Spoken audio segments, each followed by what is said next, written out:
Hi, students.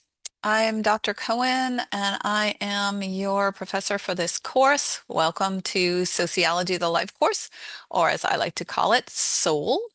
Um, I have a um, I have a Georgia Southern email address, and I also have my personal email address, which is thegerontologist@gmail.com. You might get emails from either one, so please keep an eye open. Also, you are welcome to use the email system in the DTL system and the Folio system to send me emails.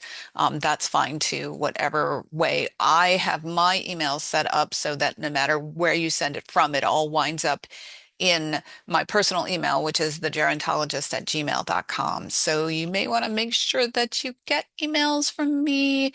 If I don't respond within 24 hours, please feel free to email me again or yeah. So, all right. So I wanted to show you a little bit around a little bit in the folio for the course. So let's get started by looking at the content. The first thing is that there is a course orientation tab, and you will need to go through the course orientation tab in order to be able to access the learning modules. So the first thing is the syllabus. Just so you know, I have office hours twice a week on Tuesdays and Thursdays. Those are both in my office in the Carroll building on the Statesboro campus, but also at the same time I have them over Zoom. So you're welcome to come into my office hours. That would be great. I'd love to see you, especially if you're having questions or concerns about the course. If Tuesdays and Thursdays at 1:30 to 3 do not work for you, if you need evenings or you need weekends or early in the morning, please just email me with some days and times that will work for you. I'm happy to be flexible with all of that. I have a pretty strict AI policy in my class. I prefer that you do your own work. I think AI has its place in our society, and I certainly use it occasionally myself. But as far as your learning, I would prefer that you do your own writing and your own reflecting. So it's important that the information comes from you. And if you are pulling from any other sources, journal articles, readings, it's important that you cite the sources.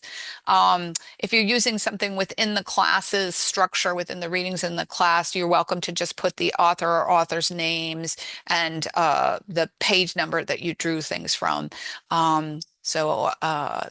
That's fine, but that's for both if you're paraphrasing, summarizing, or using direct quotes. So any of that, I want to know where did you pull the information from and what page if it's an in-class reading. Okay, so we have multiple ways that the class learning is evaluated. The first one is there's a lot of reading for the class. In fact, there are 15 readings in Perusal, which is a software that is used. You will go into the folio for the class and click on the Perusal reading link, and I'll show you those in just a few minutes. And then you read. For those of you that have not used Perusal in the past, you read, in comments, you highlight things, you ask questions, you answer other students' questions, all within the Perusal system. So that's the way that your learning is evaluated. And the more time you spend on the readings, the more comments you make, the more information you highlight, questions you ask, question you answer, the higher your score for every Perusal reading. We're also going to be reading the book Outliers, and there will be two online quizzes for that halfway through the book and then at the end of the book. And then you will also have a TED Talk presentation that you will do as a group presentation. More information on that to come. And then 6 discussions, including your initial discussion, which is due fairly early. I think it's due sometime within the first week of class. So make sure you do that. That's just an introduction. Um, as you can see, there is a course schedule that gives you all of the information. I also have put all of the due dates into the course calendar, so it's up there as well. This is a list of all of the readings and their order. Um, this is an overview of all the discussions, including the re grading rubric. I do provide information about each discussion in each module, so you can get more information later on. And then here's the discussion, for instance, for your introductory discussion. So just read through that. It's important that you're careful in reading the instructions or you will lose points. So in this particular case, I want you to pick a favorite time of life. I give you a list of options: childhood, adolescence, young adulthood, middle adulthood, or late adulthood. And so you're going to want to select from one of those. Just be careful and intentional. Pay attention to rubrics. Then this link will give you a place for connecting with where you post. And I just want to show you in the course schedule. So any discussion post, I think this is universal. All the discussion, the initial posts are due on Friday. The response posts are due on Sunday, which means the closing date for the discussion is the date for the response post, not for the initial post. That's to give people 48 hours. Otherwise, there's people that will be in these little discussion groups and no one will post until, say, 10:30 at night. And then you have to stay up late and wait for people to post. So this way, the initial posts are due. You have to post your initial post in order to get access to other people's comments, and then you will comment. You'll have 48 hours to comment on what other people have to say. And then I guess the last thing for the orientation is this orientation quiz. You're going to read through all the materials in the course orientation, and then you're going to take the quiz. You have to get 100% on the quiz. You can take it as many times as you want.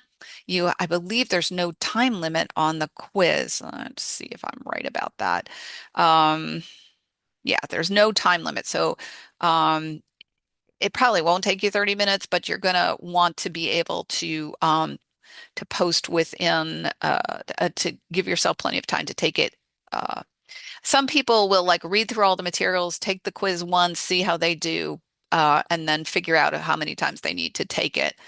Um, I'm going to switch over because obviously I've not taken the course orientation quiz yet, so I don't have access to the learning modules. You won't have access to any of the learning modules until you get 100% on the orientation quiz.